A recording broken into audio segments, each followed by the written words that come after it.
बरेली में भूमाफियाओं पर बड़ी कार्रवाई। बरेली पुलिस ने अलायंस बिल्डर्स के एमडी रमनदीप सिंह और उनके निर्देशकों समेत 17 बिल्डर्सों के खिलाफ धोखाधड़ी का मुकदमा दर्ज किया है। इन सभी के खिलाफ एसएसपी बरेली अखिलेश चौरसिया ने लुकआउट और नोटिस भी जारी कर दिया है ताकि ये लोग विदेश न भाग सकें। वहीं बरेली के डीएम ने इन सभी को भूमाफिया घोषित कर दिया है।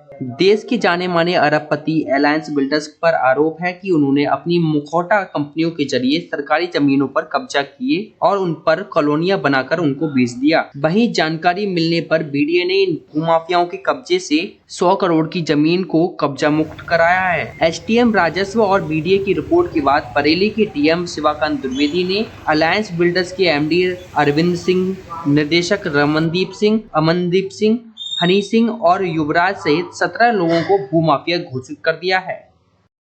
सर, आपसे जानना चाहेंगे भूमाफियाओं पे आपकी तरफ से सख्त कार्रवाई की गई है, किस तरीके की कार्रवाई की गई है? देखिए, भूमाफियाओं को चिन्हित करने के लिए माननीय शासन के आदेश हम लोगों को हैं और हम इसकी समय समय पर बैठकें करते हैं। गत बैठक हमने 3 अक्टूबर को किया था, फिर हमने 10 नवंबर को किया था। अब अगली बैठक हमारी फिर दिसंबर को लगेगी। और जो भी ऐसे गतिविधियों में संलग्न हैं जो किसी व्यक्ति को या राज्य सरकार की ज़मीन को हड़पने का प्रयास कर रहे हैं या उसमें हेरा फेरी करा रहे हैं, हेरा फेरी के माध्यम से ज़बरदस्ती ले रहे हैं, चीट करके ले रहे हैं, उन सबको हम लोग इस शासनादेश के अंतर्गत चिन्हित रख करते हैं। अगर उनके द्वारा कोई आपराधिक कृत्य किया गया है, भूमि से संबंधित भी है वो, तो हम लोग उन्हें भूमाफिया की श्रेणी में चिन्हित करते हैं और उन संबंधित अपराधों के अंतर्गत कार्रवाई कराते हैं। भूमाफिया अपने आप में कोई ऐसा अपराध नहीं है, लेकिन अगर वो आपराधिक गतिविधियों में संलग्न है तो जिस भी प्रावधान के अंतर्गत उन पर कार्रवाई हो सकती है उस पर हम लोग कराते हैं। अब बरेली में सर अब तक कितने लोगों को भूमाफिया घोषित किया गया? पहले हम लोगों ने अब तक लगभग 15 लोगों को चिन्हित कर रखा है। कुछ उसमें बहुत एक्टिव रहे हैं और कुछ अब एक्टिव नहीं हैं, उनसे ज़मीनें खाली कराई जा चुकी हैं और कुछ नए हम लोग अभी भी हर महीने, जैसा कि मैंने आपको बताया, हम लोग बैठक करते हैं। शिकायतें आती रहती हैं, उसके आधार पर हम लोग विश्लेषण करते हैं।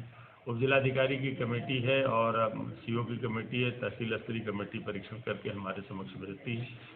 उसका मूल्यांकन करने के बाद हम लोग उन्हें भूमाफिया के रूप में चिन्हित कर देते हैं। Thank you. और लोगों को चल रहा है कोई दिक्कत? सर, आपसे जानना चाहेंगे कुछ भूमाफियाओं के खिलाफ एफआईआर हुई है, अमरिंदर सिंह जो एमडी हैं उनके खिलाफ भी एफआईआर हुई है, क्या मामला है पूरा? हाँ, इसमें बीडीए की रिपोर्ट पे पहले 17 लोगों के खिलाफ एफआईआर की गई थी, जिसमें एक बीडीए की ज़मीन को अवैध रूप से खरीद फरोख्त का मामला था, जिसमें उस समय 17 लोगों को नामजद किया गया था।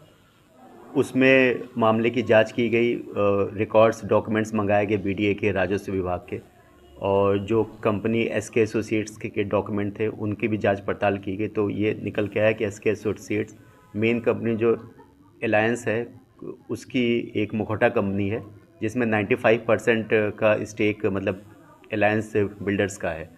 तो इन तथ्यों के आधार पे इसमें जो भी अलायंस के 6 डायरेक्टर्स हैं उनमें उनका नाम भी बढ़ाया गया है। 3 जो लेखपाल थे उस समय 97 से 2003 तक, जब मतलब कि उस सीलिंग की लैंड डिक्लेयर करी गई, लेकिन इन लोगों ने उसके बाद भी खतौनी में उसकी एंट्री नहीं करी, तो उनको भी 120B का मुलजिम बनाया गया है।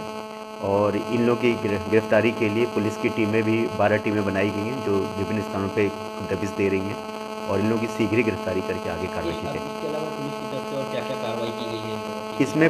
पुलिस के द्वारा पहले तो हमने डॉक्यूमेंट बेस्ड पूरी इन्वेस्टिगेशन करी है, सब जगह से डॉक्यूमेंट इकट्ठे कराए गए हैं। फिर हमें एक ये शक था कि कहीं ये लोग देश के बाहर ना चले जाएं, इसलिए 6 लोगों का एलओसी 15 तारीख को ही रिपोर्ट भेज दी गई थी, जो एलओसी जारी हो गया है।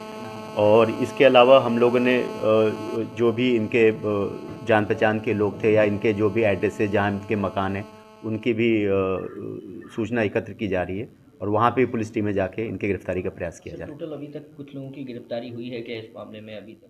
हाँ, अभी तक इस मामले में 3 लोग जो नामजद थे उनकी गिरफ्तारी की गई है और बाकी लोगों का, क्योंकि बहुत से लोग थे जिन्होंने ज़मीन खरीदी थी उस समय एसके बिल्डर्स से। एसके बिल्डर्स ने उस समय के जो काश्तकार थे जिनका खतौनी में नाम था उनसे बिल्ड खरीदी है, तो उनकी भी जांच चल रही है।